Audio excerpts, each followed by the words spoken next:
all, welcome back to our channel. Today let's make a roadside tiffin center style chutney.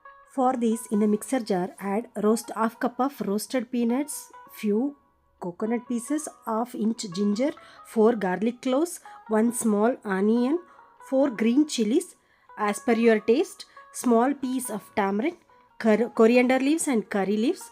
Add salt to taste. Gradually add water and grind it to a smooth paste.